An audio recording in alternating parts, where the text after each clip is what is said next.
Welcome to my channel. Welcome back everyone to my channel. Today we are making this pretty great smelling natural soap. It's 2.5 oils and butters combined, which is 40 ounces. Let's go. Olive oil, your coconut oil, shea butter, then this is my castor oil. I'm gonna be melting all these together to remove 5% for my super fats, and this is it. Then I can add my palm oil. Now it's time to measure out the sodium hydroxide. Dissolve it in your distilled water, pour it and blend. When it comes to trace, they can cover it and start to cook. Cook for 15 minutes, then cover it and leave it to cure more. When it cures, how to find out? You test it. Taste the pH. If it doesn't turn pink, then it's fully cured.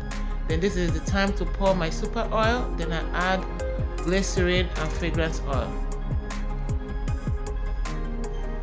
Now let's scoop into the mold. I like to leave plain white at the bottom of the soap. Divide it and mix more colors. I'm going to be using purple and green.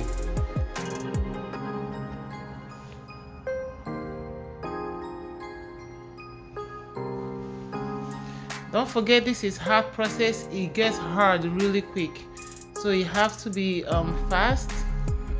Smear it to get the color, the way you want it. You can go further by using your stick or spoon, whatever thing that works for you, to give it a swirl. Bring a little white up and bring a little green down. Put it together and leave it till the next day, or pop it into the freezer until it's hard. This is the next day. It's time to mold and cut. See, this is what I like, to have white at the bottom of the soap. I just like it like that. It's time to cut. Don't forget, this is ready to go. This is ready to use. But because it's still soft, I'm gonna leave it for at least 7 more days to get hard.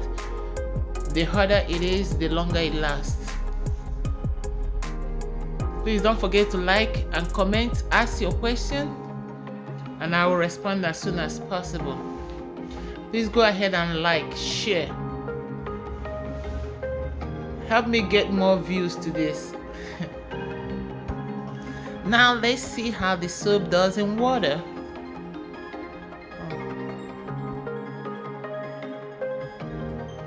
It's quite creamy and bubbly. It smells really good, I tell you that now.